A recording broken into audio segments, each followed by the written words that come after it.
और आपने सत्संगियों से पूछ करके याद किया होगा, उसको बराबर पूरा पूरा समझते रहना चाहिए। जब कभी उल्टा ऊपर नीचे सुमरन करोगे फल नहीं होगा, मिलेगा नहीं, मेहनत आपकी व्यर्थ जाएगी। इसलिए सुमरन को सीधा सीधा जैसे जैसे नामदान के समय बताया उसी तरह से पहली माला तो एक जय गुरुदेव की 108 बार आपको नाम लेना है।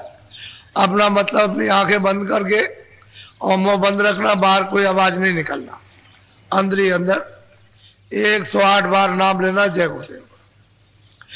फिर पांचों नाम पहला, दूसरा, तीसरा, चौथा, पांचवा, इस तरह से लोग एक माला छोड़ते जाओ 108 बार।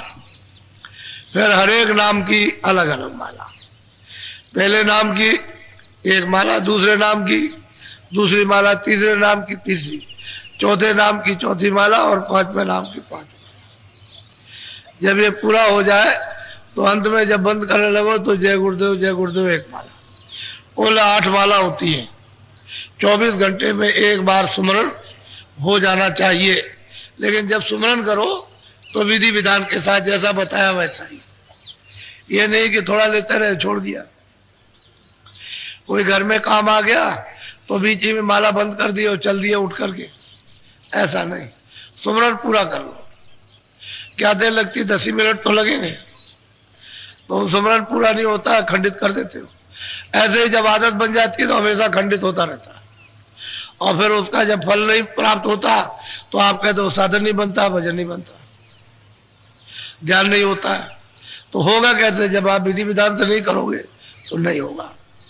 इसलिए सुमरन को अच्छी तरह से समझ लेना चाहिए।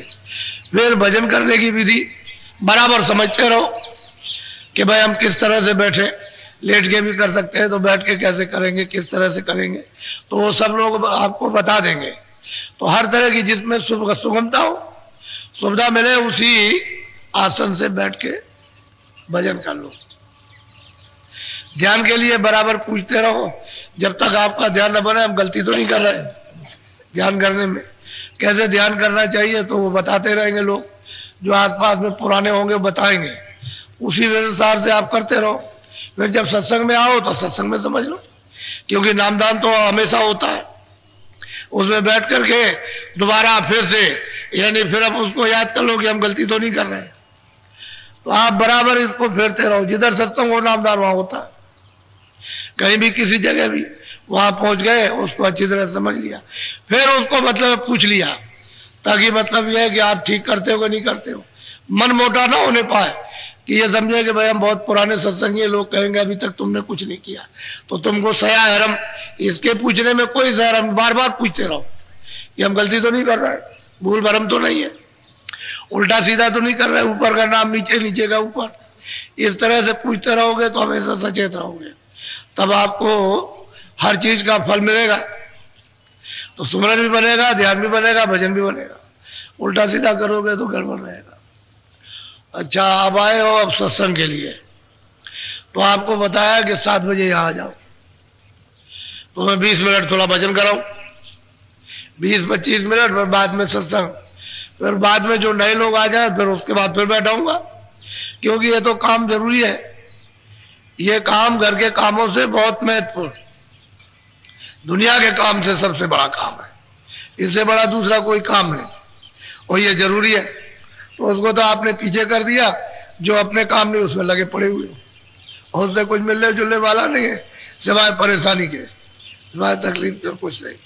तो अभी 20 मिनट आप लोग भजन पर बैठोगे। भजन पर बैठने का मतलब उसको समझ लो अच्छी तरह से, कि जब आप भजन पर बैठो तो आंख बंद, बाहर से कुछ नहीं देखना, कान बंद हो जाएंगे। कभी कभी ऐसा करते हुए ऐसे करके आंख और खोल के देखने लगे इधर हमारे बगल में कुछ कर रहा कि नहीं कर रहा, तो ये तुम्हारा भ्रम है, वो करे ना करे, वो तो उसके ऊपर जोड़ो, तुम तो करो, तो तुमको खुद ही भ्रम हो गया। फिर कभी कान खोल देते हो, कभी कुछ करते हो, तो अधूरा काम करते हो, संदेहजनक। इसलिए आपको आपका भजन नहीं बनता। ना ध्यान बनता है। तो ये नहीं, लगन के साथ बस ये देखना उस समय पर कि हमारा मन झगड़ा झंझट में, काम में, इसमें उसमें, घर खेती में, वहां दुकान में, जानवरों में, कहीं किसी जगह पर भाग करके न चला जाए, उसी को रोकथाम करनी है थोड़े समय के लिए। जितनी देर भजन में बैठो उतनी देर उसकी रोकथाम करो और कानों के साथ उसको लगाए रहो, ताकि कान यानी काम करने लगे सुनने का। जब मन बुद्धि चित्त जब नहीं लगेगा तो पर्दा तो इन्होंने इकट्ठा किया है, ये पर्दे के साथ रहेंगे तो पर्दा छटेगा, कटेगा, साफ होगा, उतरेगा, और जब ये भाग जाएंगे तो पर्दा जो कहते हैं वैसे ही रहेगा और कान कुछ नहीं कर सकते। कान तो मतलब उन्होंने काम करना छोड़ दिया, लेकिन इनकी मदद से, क्योंकि पर्दा इनका जमा किया हुआ है, तो मदद करेंगे तो पर्दा साफ होगा तो कान सुनने का काम करने लगेंगे, नहीं तो कान जैसे के तैसे बंद। तो उस जीवात्मा में, सूरत में तो स्वयं कान है, उसमें कान बनाने की जरूरत नहीं है। जैसे बाहर का कान खराब हो जाता है ऐसा ही उसका कान खराब हो गया। क्यों? कि इस पर भी पर्दा आ गया तो कान खराब, और उस पर भी पर्दा आ गया तो उसका भी कान खराब। वो चेतन कान है, ये जड़ है, बस इतना ही अंतर है। वो चेतन है, वे जड़ है। तो चेतन चेतन की आवाज सुनेगा, जड़ जड़ की आवाज। ये जड़ उसकी आवाज नहीं सुन सकते, चेतन चेतन की आवाज सुनेगा। तो उस समय पर निगरानी रखना कि मन बुद्धि चित्त इधर उधर ना भगे। 1 मिनट 2 मिनट आपका लग जाए उतने में काम बनता है। धीरे धीरे जब लगने लगेगा तो रस आने लगेगा। अब वो रस तो अंदर है ही, वो तो रस का आग हुआ है, तालाब है, नदी है, समुद्र है, लेकिन अब वो बैठे तो दरवाजे पर, तभी तो रस मिलेगा। दरवाजे पर नहीं बैठेगा, भाग जाएगा। तो दरवाजा जब टूट जाएगा तो उधर तो कुछ मिलने वाला नहीं। तो 20 मिनट बैठाऊंगा भजन पर। देखो मेरी तरफ देखो, आप ऐसे बैठ करके, ये आसन सबसे अच्छा होता है। जब ऐसा सामूहिक हो तो ये आसन, इस पर हाथ रखे तो ये हाथ हिलेगा डुलेगा नहीं, ये भी हिलेगा, बिल्कुल जकड़ जाता है एकदम से, हिलता डुलता नहीं, बदन भी नहीं हिल सकता। ये ऐसी बैठक है कि बदन भी, घर में बैठो तो दीवार का सहारा ले सकते हो। मान लो किसी की कमर दर्द होती है तो जरा सा दीवार के साथ में ऐसे उठ लगा लिया, ऐसे बैठ गए, बड़े आराम से होता है। ऐसे बैठ जाओ, 2-4 दिन 10 दिन आदत पड़ जाए, बस बैठने की आदत हो गई, बस कुछ नहीं, फिर बैठे रहिए आप, कोई तकलीफ नहीं किसी तरह की। जैसे सब जगह सामूहिक सत्संग में बैठाया जाए तो ये बैठने का आसन सबसे अच्छा है। ऐसे बैठ गए, ऐसे आंख बंद की, कान बंद किए और धीरे से ऊंचा ध्यान देकर सुनने लगे। मन को, बुद्धि चित्त को रोक के रखना कानों के साथ। अच्छा बैठ तो जाओ भजन पर, कपड़ा डाल लो, सब लोग बैठ जाओ, आंख और कान बंद करो, सुनो ऊपर की तरफ, बोलो गुरुदेव जय गुरुदेव जय गुरुदेव जय गुरुदेव नाम किसका, जय गुरुदेव नाम किसका, जय गुरुदेव नाम किसका। गुरु का ध्यान कर प्यारे,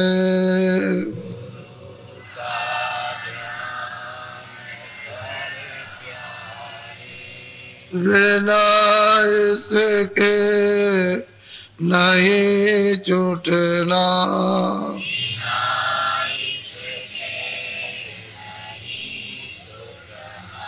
नाम के रंग में रंग जा,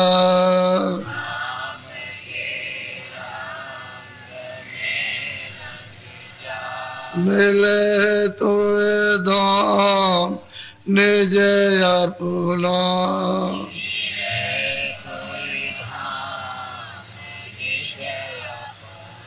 गुरु के शरण दृढ़ कर ले,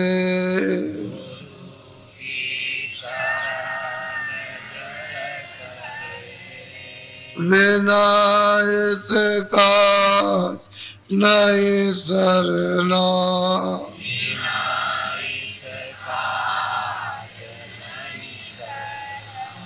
लोभ क्यों चाहे,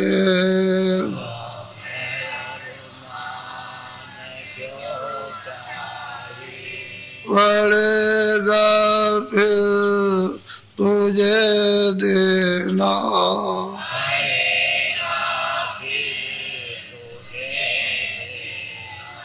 कर्म जो जो करेगा तो,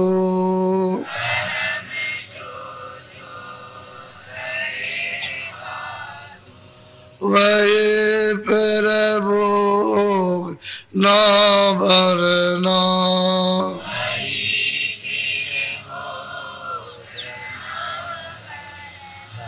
जगत के जाल से ज्यों त्यों,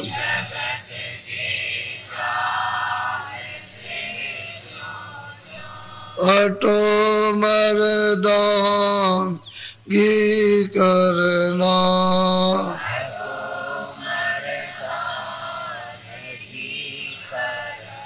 जिन्होंने मार मन डाला,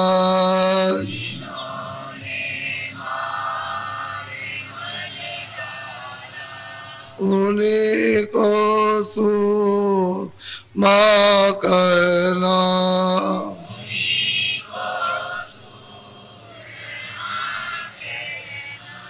बड़ा वेरी ये मन घटों में,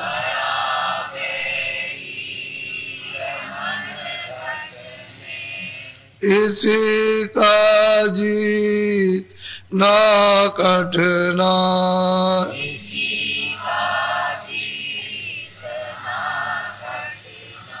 पढ़ो तुम्हें इसी के पीछे,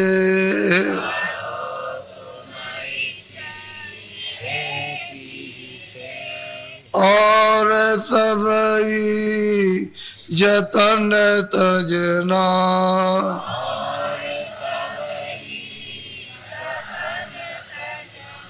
गुरु की प्रीत कर पहले,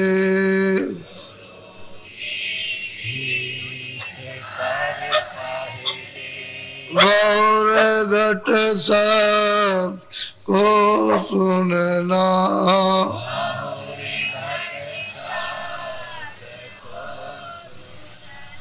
मान दो बात ये मेरी,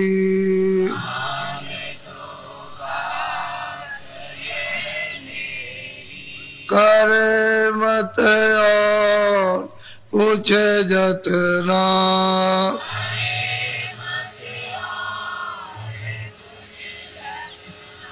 और जब जाए मन तुझसे,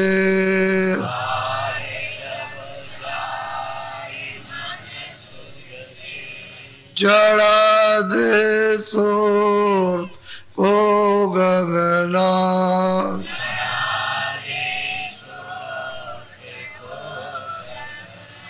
और सब काम जग झूठा,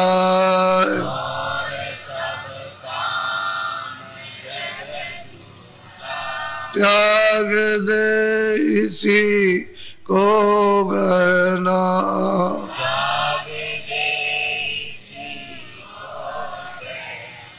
गुरु का ध्यान कर प्यारे,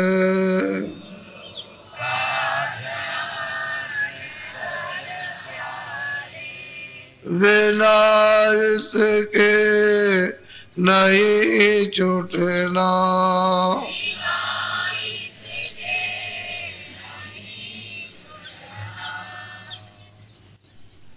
बच्चियों, ये मन बहुत काल और जुगों से सूरत के साथ लगा दिया गया। जब सूरत सतलोक से आई, नीचे उतार करके लाया गया, तो सहदल कमल में इन सब को साथ कर दिया, मन को भी, बुद्धि को भी, चित्त को भी और अहंकार को। ये सूरत के साथ लगा दिए गए। फिर ये नीचे उतर करके आए अंडलोक में, वहां भी इसके साथ और बखेड़े लगा दिए गए।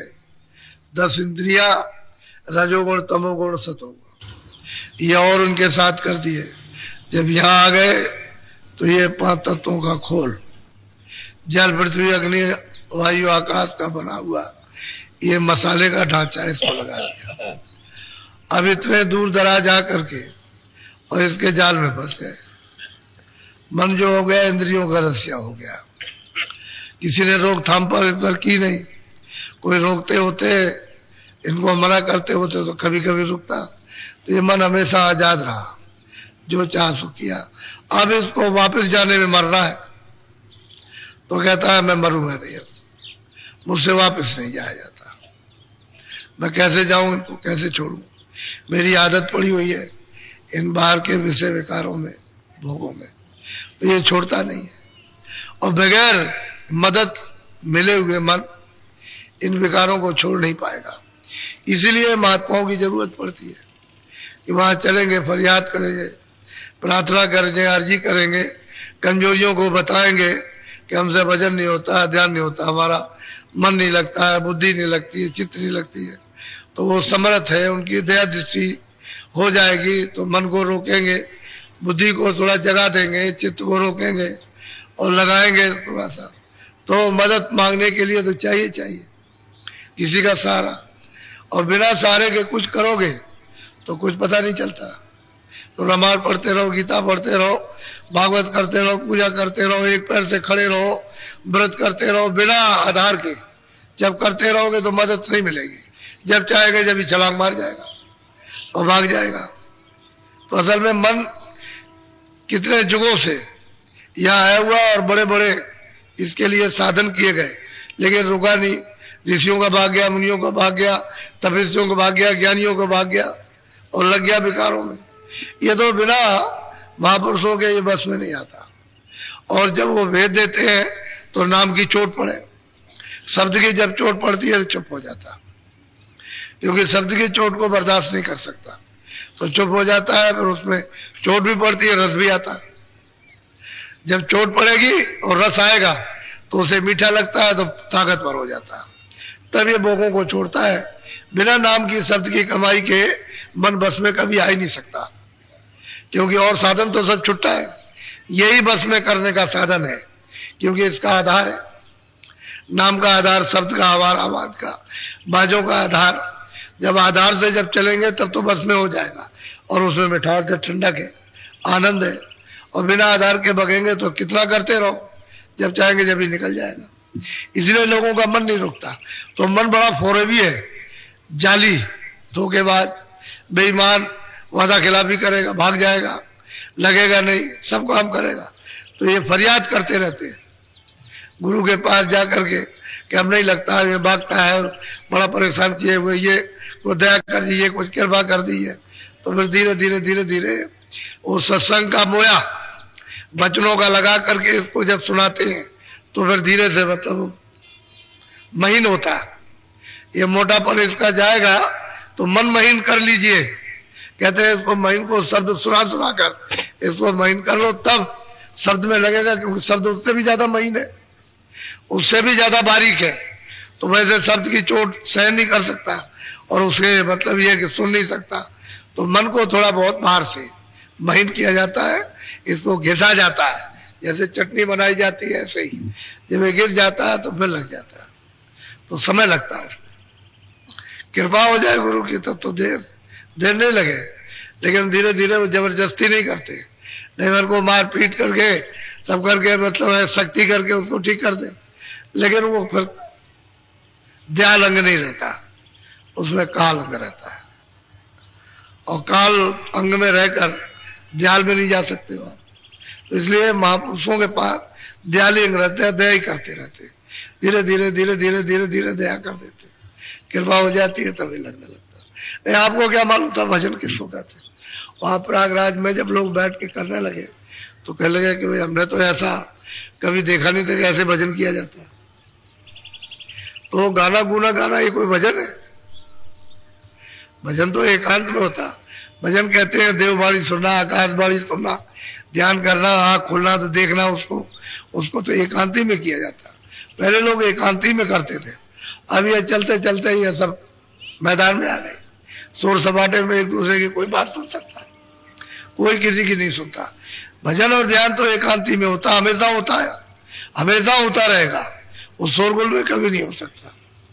और जब एकांत में इसकी कमाई कर लो तो शोरगुल फिर कुछ नहीं करता, फिर कहीं भी रहो, लेकिन उसे एकांत चाहिए चाहिए। जब एकांत में जब पक जाएगा, सिद्धि कर लेगा, रिद्धि सिद्धि हो जाएगी, सब कुछ कर लेगा, फिर उसके बाद शोर उसके लिए जैसे जंगल वैसे घर, फिर बाहर अंदर एक रस, फिर कुछ उसका नुकसान नहीं है, क्योंकि वो तो अंदर चला गया। तो अंदर का सुनने लगा, बाहर से कोई मतलब नहीं, कहीं भी बैठ जाएगा सर से सिमटा हो जाएगा। लेकिन जब तक अंदर नहीं जाता तब तक तो बाहर तंग करेगा ही। तो बाहर ये फंस गए शोर सपाटे में। ये कोई भजन होता है? वो मतलब यह है कि वो भोजन कर रहा है, पेट भर रहा है, पेट इससे भरेगा नहीं। इसलिए बड़ी समझदारी से सत्संग को सुनना चाहिए, क्योंकि वो तो थोड़ा बहुत सत्संग मिला, क्योंकि ज्यादा दिन का तो सत्संग नहीं है, 10 दिन 20 सत्संग आपको मिल गए तो मतलब ये कि कम है। कितने जुगों का मन, कितने कितने दांव, कितनी कितनी सीढ़ी जंगल रास्तों से भटका हुआ, और एकाएक जगह पर आ जाए, कृपा के बिना नहीं होता, दया हो जाती तभी होता है। तो महापुरुषों ने सबके लिए रास्ते दिए कि भाई कैसे तुम कैसे लगोगे भजन, कैसे समझोगे, करोगे कैसे भजन। जब तक वो रास्ते नहीं मालूम होंगे तो अपने को क्या पता चलेगा। तो क्या करें, तो जीवों को समझाते हैं महापुरुष। जब जब आते, कोई भी आया, जीवों को समझाने का काम किया। वो चले गए, दूसरे आए, उन्होंने समझाने का काम किया। वो चले गए, तीसरे आए, उन्होंने समझाने, सब मतलब समझाने का काम करते रहे। भाई सत्संग कैसे मिलेगा, कहां से तुम भजन और ध्यान जान सकोगे, कैसे कर सकोगे, ये सबने बताया। बोलो, तो थोड़ा सुनो ध्यान से। करो खोज कर भाई, बिन गुरु कोई राह न। अब वो सब जीवों को ताकीद करते हैं, वो सचेत करते हैं कि भाई गुरु करो। कहते हैं कैसे खोज कर भाई, कहे जीवो तुम ऐसे किसी गुरु को खोज करके करो जो रास्ता जानता है। जो रास्ता नहीं जानता है वो तो आपको कुछ बता नहीं सकेगा। तो गुरु खोजो, और खोज के जब समझ में आ जाए कि यहाँ से हमारा काम होगा, हमारा काम बन जाएगा, हम जाग जाएंगे, तो कहते हैं कर लो। करने का मतलब है उनसे रास्ता ले लो, करने का मतलब भेद ले लो। यह कहते हैं गुरु करो खोज कर भाई, गुरु करो खोज करके, जान करके, समझ करके। फिर ऐसे नहीं जब रास्ता मिल जाए तो फिर भजन करो, भजन कर लो। तो गुरु करो खोज कर भाई, बिन गुरु कोई राह न पाई। कहते हैं बिना गुरु के कोई रास्ता नहीं पा सकता है। जिस गुरु ने देखा वही रास्ता बताएगा, जिसने देखा नहीं वो क्या बताएगा, वो तो कुछ पता नहीं। इसलिए गुरु करो कब करना, खोज करके, जान करके करना, अनजान में नहीं कि ये रास्ता जानता कि नहीं जानता। जब वो बता दे आपको ये रास्ता चलने का, चलो, तो कहते हैं फिर करो। बोलो, जग डूबा वो जल धारा, कोई मिला न कारण। कहते हैं कि जगत के जीव बेचारे क्या है, वो सागर की नदी में, वासना में, काम में, क्रोध में, लोभ में, मोह में, आशा में, तृष्णा में, मार में, पीठ में, गाली गलौज में, मोहब्बत में, इसमें सब के सब डूब गए। अब कोई इससे निकालने वाला तो कोई मिला नहीं, तो कैसे निकालेंगे, ये छुटकारा कैसे पाएंगे। तो कहते हैं जीव जगत में आए सब डूब गए। क्यों डूब गए? कहते हैं कोई काटने वाला, कोई गुरु आपने खोज करके किया नहीं जो आपको निकालता, बिना गुरु के रह गए। अब कहोगे हमने किताबें पढ़ ली, रामायण पढ़ ली, गीता पढ़ ली, किसी महात्मा किताब पढ़ो, उससे कुछ नहीं होता। गुरु करो खोज कर भाई। कहते हैं कि ढूंढो, तलाश करो कि भाई गुरु है वो जानता कि नहीं जानता है। जो जानता होगा वही चीज आपको बताएगा, जब ये समझ में आ जाए। इसीलिए कहते हैं सत्संग सुनो। सत्संग सुनते सुनते सुनते सुनते जब तुम्हारी बुद्धि पक जाएगी और मन तुम्हारा जब स्थिर हो जाएगा तब समझ में आ जाएगा। तो कहते हैं फिर तुम ले लो रास्ता, फिर कहते हैं फिर करो, फिर करो, फिर उस रास्ते पर चलो जिस पर गुरु चलाए, उस रास्ते से निकल चलो, तब तो पहुंच जाओगे। क्योंकि गुरु जो रास्ता जानता है वही बताएगा, जो नहीं जानता वो नहीं बताएगा, क्योंकि उसे तो मालूम है नहीं है। तो कहते हैं फिर चल दो उस रास्ते पर, जब मिल जाए रास्ता तो चलना चाहिए, फिर उसमें इधर उधर नहीं। बोलो, कहते हैं सारा जगत डूब गया, बचने वाला कहते कोई मिला ही नहीं, जो निकाल लेता है इनको काट लेता। इन विकारों से, बुराइयों से, लोभ से, मोह ममता से वो रास्ता बताता तो कोई मिला ही नहीं, तो निकालेगा कौन? बोलो। जग पंडित भेख विचारे, क्या जोगी ज्ञानी। कहते हैं कि जगत में पंडित भेख साधु, साधु बनने से तो साधु होगा नहीं कि हमने भेष बना लिया, दाढ़ी रख ली, बाल रख लिए और हम बाहर चले गए जंगल में मारे मारे फिरते हैं। उनका खुद तो मन बस में नहीं है, खुद रास्ता जानते नहीं, दूसरों को क्या बताएंगे? अपना तो काम किया नहीं और वो क्या किया? तो कहते हैं क्या पंडित, क्या भेष विचारे, क्या जोगी क्या नहीं हारे? वो भी योग करते करते हार गए, उनको भी कुछ नहीं मिला, वो भी वैसे ही रह गए। ये भी हार गए, वो भी कभी ये करो कभी वो करो, कभी पूजा करो कभी पाठ करो, कभी इसको करो कभी उसी में लग गए। तो इसमें क्या मिलेगा? अरे रास्ता तो मनुष्य रूपी मंदिर में है, जीवात्मा तो चेतन बैठी है मंदिर में, तो उस मंदिर में रास्ता मिला नहीं तो वापस कैसे जाओगे? वो तो आने का रास्ता तो एक है। जब दरवाजे में बैठ गए तो भटक गए, अब वो दरवाजा बंद हो गया, ये बाहर इंद्रियों का खुला हुआ, तो इधर में भटक गए जगत में, इस संसार में, मोह ममता में, इसमें विषय वासनाओं में, इसमें लग गए, तो वापस जाने का रास्ता नहीं। इसलिए गुरु करो खोज कर, जो उल्टा जाने आने वाला हो, जो वापस लौट करके पहुंच गया हो अपने घर में, ऐसे गुरु को कहते हैं खोज कर, तलाश करके करो। जब रास्ता दे दे तो फिर चलो उसी रास्ते पर, वापस हो जाओ। बोलो। संतन से प्रीत न धारी, क्यों उतरे भोजन। कहते हैं कि जब जब वो महापुरुष आए, जब जब संत आए तो कहते हैं उनसे तो उन्होंने प्रेम किया नहीं, उनका सत्संग सुना नहीं, उनसे रास्ता लिया नहीं। तो ये बताओ कैसे पार जाएंगे? इस भोजल से कैसे तरेंगे? कैसे किराए लगेंगे? जलम मरण कैसे छूटेगा? फिर मतलब 84 चले गए 4 खानों में, नरकों में, तो फिर लौट करके उधर आते। बहुत लंबा चौड़ा बियाबान जंगल है, जो चला गया लौट के आएगा? कब फेरा लगेगा आके? कितने युग बीत जाएंगे जंगलों में, जीव जंतु का आते की योनियों में भोगते रहो, पड़े रहो उसमें, रोते चिल्लाते रहो, मौका नहीं मिलेगा। क्योंकि कर्म ही ऐसे नहीं किए जिसकी वजह से आपको जल्दी मौका मिल जाए। अब उन योनियों का कर्म किया, उसमें भोग रहे हो, तो अब कितने युग बीतेंगे, उसका कोई अंत नहीं है। तो कहते हैं भाई संतों से तो प्रेम किया नहीं, उनके पास तो गए नहीं, इसमें लग गए, ये कर लो वो कर लो वो करो, ये करो, इसी लोभ लालच में, ममता में, और अपने अपने स्वार्थ में फंसे रह गए। तो अपने जीव के कल्याण की तो फिक्र हुई नहीं उनको, बस ये है कि पेट भरो। पेट तो जानवर भी भरते हैं, आदमी तो है तो आदमी है, उसको तो बुद्धि मिली है, तो वो सोचता है पेट भरो पेट भरो। पेट तो जानवर भी भर लेते हैं, उनके पास नहीं बुद्धि है, लेकिन दिन में अपना कहीं घास घूस चले जाएंगे, पेट भर लेंगे। पेट भरने की बात तो सभी की, लेकिन मनुष्य होकर के पेट भरने की बात नहीं सोचना चाहिए। उसको ये सोचना चाहिए कि जो मेरे भाग में है वो मुझे मिलेगा, आप कुछ आगे के लिए कर ले। तो आगे के लिए कुछ करते नहीं है, और संतों से प्रेम करते नहीं, सत्संग नहीं करते, उनके पास आते जाते नहीं है, तो भटका तो खाएंगे। अब उनके साथ लग जाओ तो क्या गिरोगे नहीं? उनके साथ लगोगे भौजाल में पड़ोगे, वापस लौट जाओगे। आए हो दरवाजे में बैठ गए, और दरवाजा आप ढूंढ नहीं रहे हो, जा नहीं रहे दरवाजे से निकल करके, और वापस लौट गए। फिर 84 में 4 खानों में वापस हो गए, फिर भोगो जाकर पढ़े वेद्या। बहुत प्यार से समझाते हैं, कोई तीर्थों में दौड़ दौड़ के जाते हैं, वहां चलो वहां चलो वहां चलो, चलो द्वारका चलेंगे, चलो हरिद्वार चलेंगे, काशी चलेंगे, रामेश्वरम, भागते रहते हैं, कहते बस वहां चलो, यात्रा करते रहते हैं, बहुत कुछ नहीं। कोई विद्या में फंस जाते हैं, ये पढ़ो वो पढ़ो वो पढ़ लो। इसी पढ़ने लिखने में कमाई कोई नहीं करता।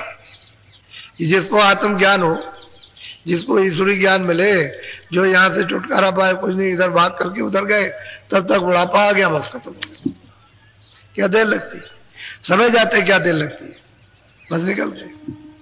अब इसमें तो फंस गया करके, इसमें मिला कुछ नहीं, और भटक गए। अब जो करनी की है उसका तो फल मिलेगा, तो करनी तो वो की है जो खानों में जाने की, तो छुटकारा कैसे हो जाएगा, जीव निवृत्त कैसे होगा। बोझा लाते रहे और कहोगे नहीं हम तो छुटकारा पा जाएंगे, कैसे हो, तुम्हारे मन की बात तो है नहीं भाई। जो बोझा लदा है वो तो आपको झेलना ही पड़ेगा, उतारा तो आपने नहीं और लादते ही चले गए। तो बोझा लाद लिया तो खानों में जाकर फिर उसको अदा करना। बोलो।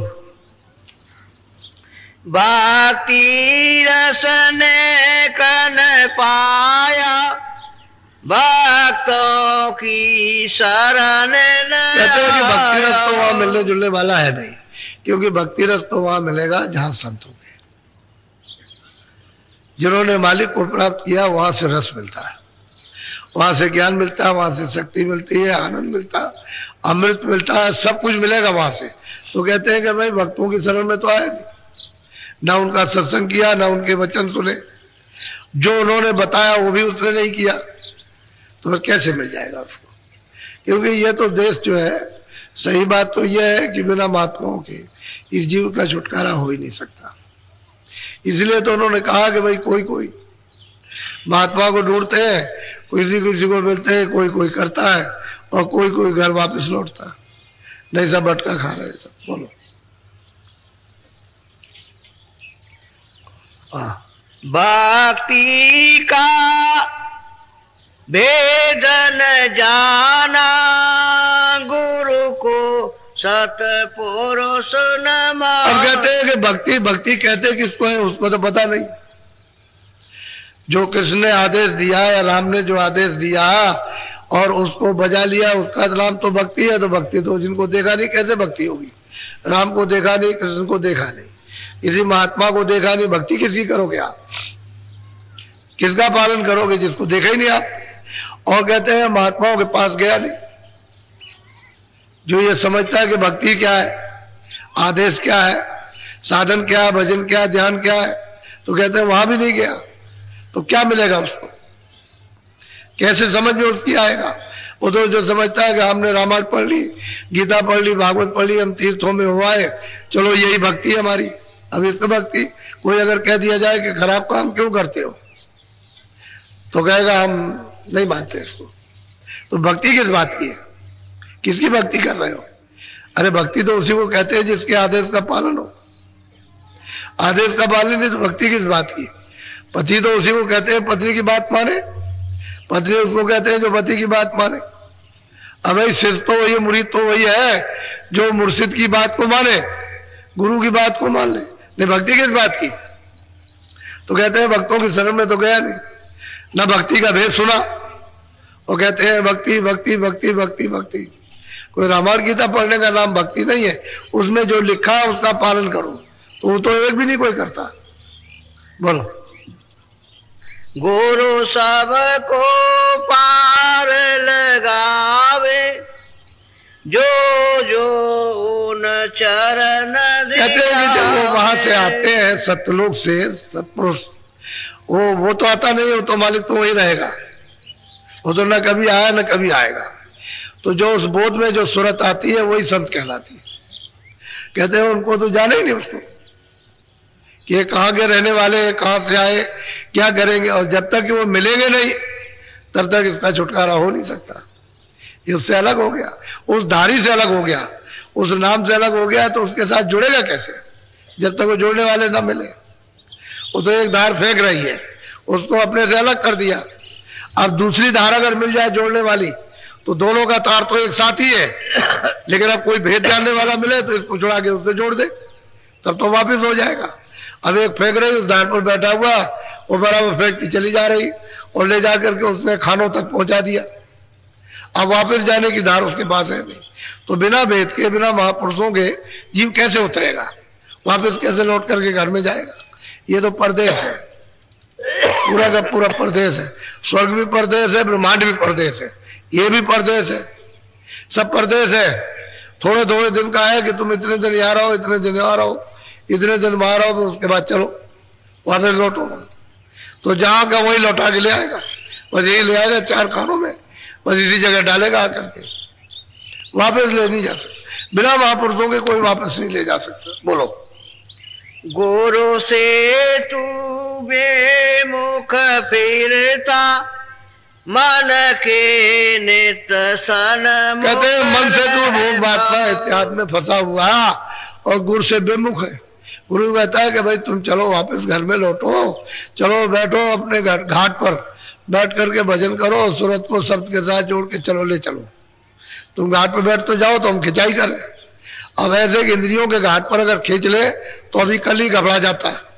अब किसी की जरा सी खिंचाई होती है डर गया लगा हमसे अब नहीं हो सकता, मुझे डर लगता है। इसमें कितनी औरतें और कितने आदमी चिल्ला पड़ते हैं, कहते हमसे नहीं हो सकता, हम तो मर जाएंगे, अब नहीं हमसे होता है। तो असल में घाट पर जब इंद्रियों के बैठा रहेगा तो भय तो लगेगा ही।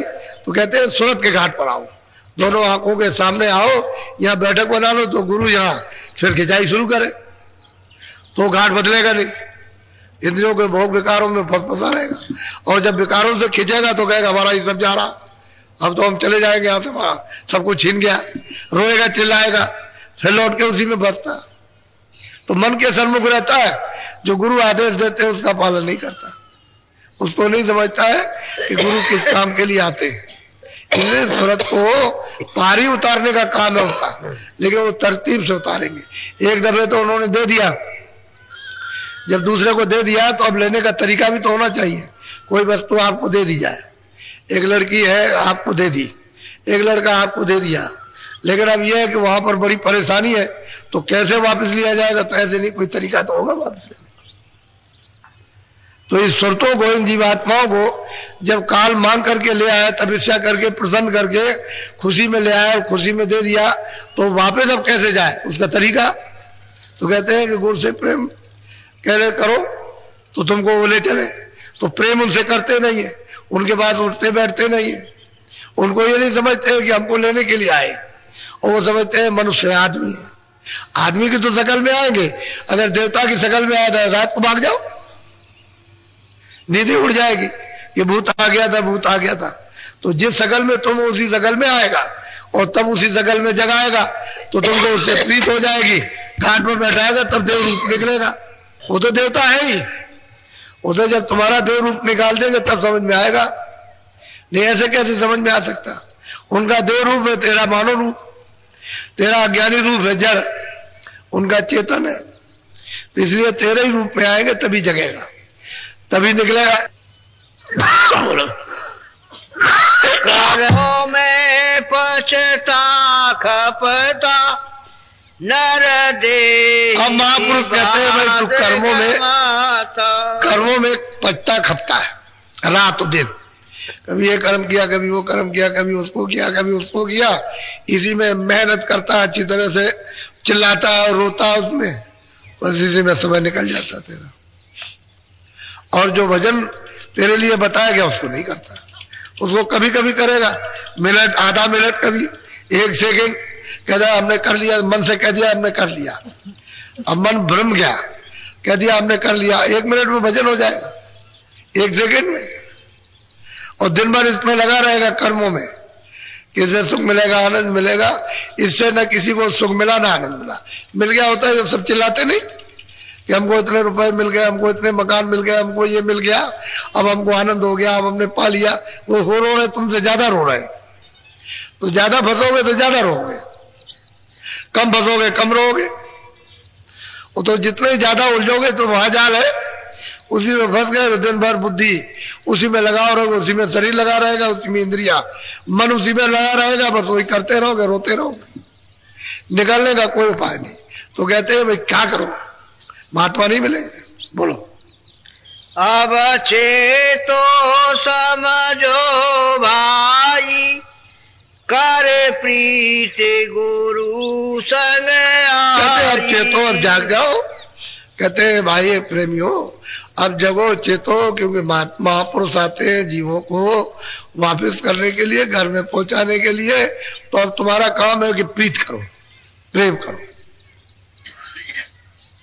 प्रीत प्रति विश्वास करो कि हमको घाट पर किसी तरह से वापस करके बैठा दे।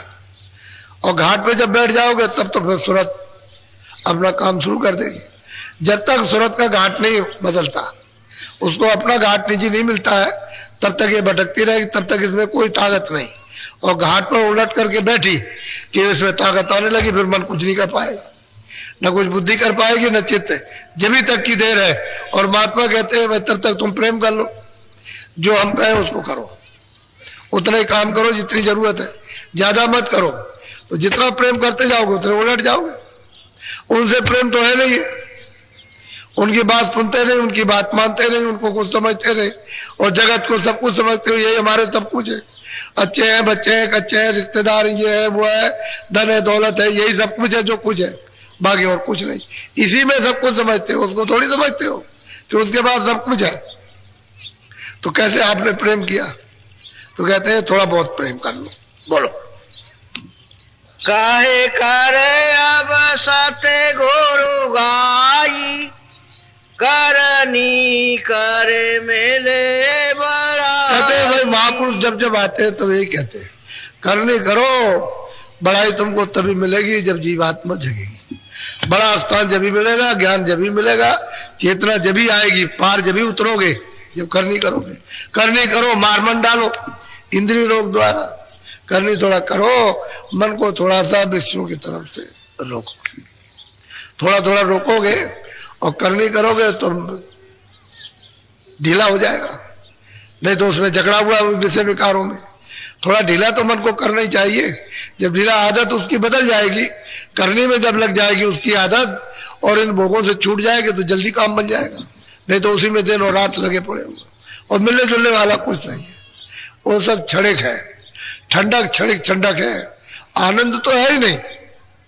उसकी ठंडक आती है शब्द की, नाम की, छन छन के ठंडक आ रही है, शीलदत्ता उसी से समझता है कि आनंद है। अगर कहीं सच्चा आनंद मिल जाए तो काफी बन जाए। उसीलिए कहते हैं कि मुड़ो आगे, अंदर घाट पर आओ, इंद्रियों का घाट छोड़ दो, सूरत के घाट पर आ जाओ। दोनों आंखों के सामने ऊपर की तरफ आंख करो, घाट मिल जाएगा।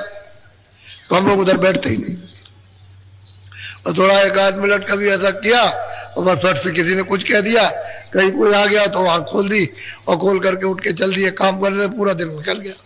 आप कुछ नहीं कर पाते। यही होता है घर घर में। एक आदमी आया, कह लगे भजन नहीं करता। कितनी देर भजन किया? कितनी देर कब किया भजन? तूने तो एक दिन भी भजन नहीं किया। कहता भजन नहीं बनता। अगर एक दिन भी करता, मिनट 2 मिनट भी, तब तो तेरा कुछ बनता। तूने तो कुछ नहीं किया। वो कहता भजन नहीं बनता। ऐसी शिकायत करने वाले बहुत से होते, करते कुछ नहीं, कहते भजन नहीं बनता, करेंगे कुछ नहीं, विषय विकारों में बसे रहेंगे और कहेंगे भजन नहीं बनता। अरे भाई तू मिनट 2 मिनट 4 मिनट थोड़ा सा तो कम से कम घाट पे बैठो तो कुछ हो। अब तुम घाट छोड़ दिया और चाहते हो यहाँ कुछ मिल जाएगा, इधर कुछ है नहीं। तो जहां कुछ नहीं वहां क्या मिलेगा? वो तो स्थान ही सूरत के जागने का नहीं, वो तो सोने का स्थान है। तो सूरत सोई हुई है, जड़ में फंस करके तो जड़ हो गई, अब सो गई, अचेत हो गई। अब जहां जागना वहां ये जाती नहीं। तो बिना महात्माओं से प्रेम किए वो कैसे जाएगी? वो मिल जाए पूरे तब तो मिले। तो कहते हैं गुर करो खोज कर भाई, सबको एक तरफ से करा भाई। कोई अगर जाना चाहो पार तो गुरु करो खोज कर, कोई गुरु में बहु पार न जाई, कोई पार नहीं जा सकता।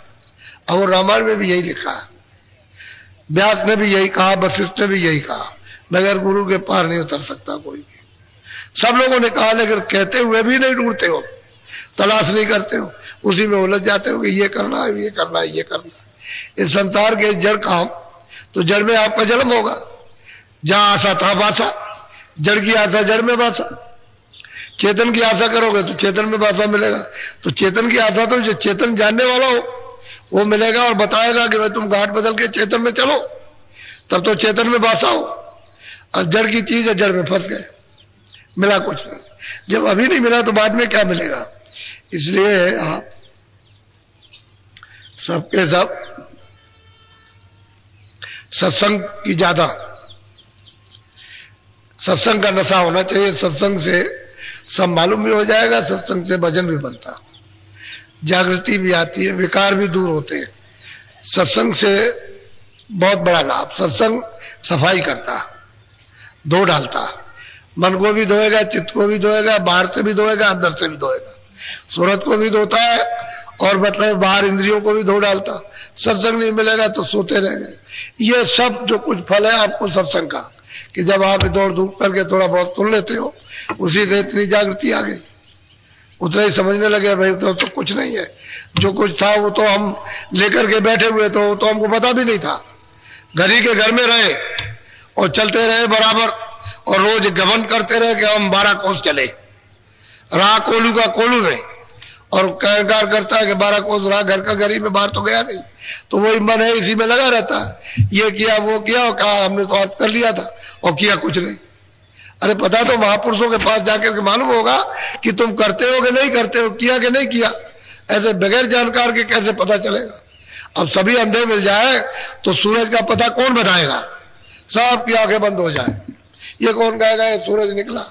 एक आध तो होना चाहिए जिसकी आंख ठीक हो और सूरज को देखता हो, वही तो बताएगा। कहेगा नहीं सूरज है देखो रोशनी हो गई और ये निकला, सब अंधे रहे। तो महापुरुष आते हैं सूरज के समान, वो उस मालिक को देखते कहते हैं चलो भाई चलो, ये सब अंधे हैं, चलो तुमको आंख दे, तो आंख बना करके दे देते हैं। तो फिर वो देखने लगते हैं, कहते हैं कि नहीं वो तो सूरज है, वो तो मालिक है, उसका रास्ता है, उसका मतलब ये है कि घर है, देश है, उसका आनंद है, तो चल पड़ते। अब वो प्रेमी पीछे से जो प्राप्त करते हैं वही तो गाते हैं कि हमको महात्माओं ने दिया, उन्होंने दिया, उन्होंने दिया, उन्होंने दिया हमको, उन्होंने दिया, फिर वो कहेंगे हमको उन्होंने दिया, उन्होंने दिया, ऐसे। और जब सब सो जाएंगे तो फिर कौन जगाएगा, कोई जगाने वाला तो चाहिए कि तुम सो रहे हो इस मोहनिशा अज्ञान रात्रि में, तुम्हारा जीवन खराब हो रहा है, फिर तुमको मिलेगा नहीं, अब तुम जाग जाओ, तो सूरत को जगाओ, घाट को जो सो रही है। तो कहते हैं कुर करो खोज कर भाई, सबको ताकीद करते हैं, सबको संदेश देते हैं कि अगर मालिक से मिलना, भवसागर नदी से पार उतरना, तो गुरु करो खोज कर भाई, बिन गुरु कोई राह न पाई, किसी को रास्ता नहीं मिल सकता, सब डूब जाएगा। इसलिए आप आज दूसरा दिन है, 22 तारीख है आज, 7 दिन का कार्यक्रम होता है, 27 तक रहेगा। अब लोग जो है मालूम हुआ कि आने लगे, अभी काफी आएंगे ऐसी सूचना मिली है। हम तो चाहते थे ना आए तो अच्छा है, क्योंकि हम अभी बहुत थके हुए आए वहां से, इतनी मेहनत 4-5 महीने की, और वो अभी तक आराम नहीं मिला, तो थोड़ा सा सोचा था कि वही लोग आ जाएंगे, चलो भाई जो पास के कुछ थे, लेकिन ऐसा मालूम हो रहा है कि लोग आएंगे। खैर आए, उसमें कोई हर्जा नहीं है, वो तो सुनाना ही पड़ेगा। लेकिन अब यह है कि जितना भी सत्संग मिले वो अपना सौभाग्य समझो, और इस सत्संग को अच्छी तरह से खूब समझदारी से उसको बैठा लो, चित्त में बसा लो, और जो रास्ता बताया जाए उस पर चल पड़ो, सीधा साधा काम है। और जब यहाँ करना सीखो तो घर में भी वैसे ही करते रहो, तो जल्दी काम हो जाएगा। अब इधर बैठे न उधर गए, वहां छोड़ दिया, वहां भी करो यहाँ भी करो, जो वहां कम समझ आए तो यहाँ समझ ले लो, जो लगन में कमी हो यहाँ लगन ले लो, और फिर उसके बाद वहां करते रहो। वो तो शरीर पालन पोषण का स्थान है, और ये आत्मा के जागरण का स्थान है। तो इधर किधर जब कहीं जहाँ कहीं भी सत्संग मिल जाए वहां फौरन पहुंच गए, ताकि आप अपना भी काम होता रहे और शरीर का पालन पोषण भी होता रहे, दोनों काम हो जाए उसके। इसको चलते चलाते इसको खत्म करो, अब निकल जाओ। ये मनुष्य शरीर है, बड़े भाग से मिला, बार बार थोड़ी मिलता है। एक बार उसने अवसर दे दिया, कहा देखो मेरे मकान से ये तुम अपना काम कर लो, तो कहते गुरु करो खोज कर भाई। तुमको जब हमने मना थोड़ी किया है, कोई भी जाकर के खोजो तलाश करो, कहीं ना कहीं मिल जाएंगे, ऐसा थोड़ी है। जब वो रहते हैं तभी वो कह रहे हैं गुरु करो खोज कर भाई, कहीं जरूर मिलेंगे। जब रहते हैं तभी, जब नहीं रहेंगे तो कहना बंद हो जाएगा। फिर महापुरुष कभी ऐसा कहेंगे ही नहीं, फिर बंद कर देंगे कि नहीं अब नहीं मिलेंगे आप, चाहे जितना खोजो तलाश करो। नहीं ऐसा नहीं, गुरु करो खोज कर भाई, बिल्कुल कोई राह न पाई। जब बराबर ये चला आ रहा है तो आपको खोजना चाहिए, तलाश करना चाहिए, तो कहीं ना कहीं मिल जाते, रास्ता मिल जाता, चल पड़ते। तो कहते हैं कैसे चलोगे, उनसे प्रेम कर लो, वो जहां आते जाते हैं वही आपको ले जाएंगे, प्रेम तो करो उनसे। अबे जो जहां आता जाता वहां ले जाएगा। जब प्रेम कर लोगे तो यहां से यानी मतलब लड़की को अपने घर ले जाएगा, और जब घर ही नहीं होगा तो कहां ले जाएगा। ये जीवात्मा यहाँ की नहीं है तो अपने घर में वापस लौट जाए तुम अच्छा। तो कहते हैं कि गुरु को करो, किसी को जानकार को, जानकार नहीं मिलेगा आने जाने वाला तो आपको कुछ नहीं मिल सकता। बड़ी सीधी बात महापुरुषों ने समय समय पर सबको बताई, लेकिन जगह कौन? सब सो रहे। जब इस भट्टी अंधकार में सब सो रहे हैं अचेत होकर और दुनिया में खोज रहे हैं कुछ मिल जाए तो यहाँ मिलेगा क्या? यहाँ है क्या? कुछ नहीं है यहाँ सिवाय रोना धोना और कुछ नहीं हो। चलो यहाँ निकलो, चलो बस ये समय पूरा हुआ, चलो निकलो।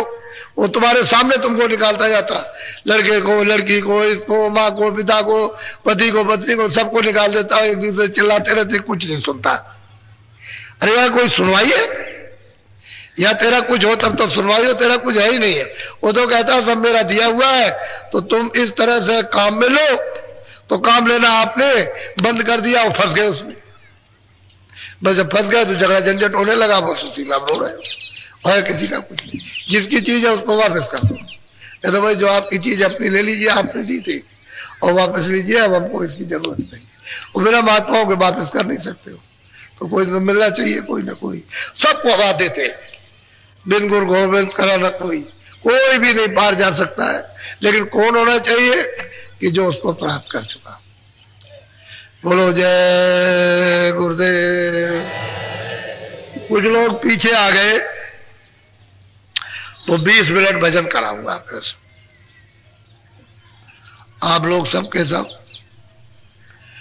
अब 2 अलग अलग कर दूंगा भाग।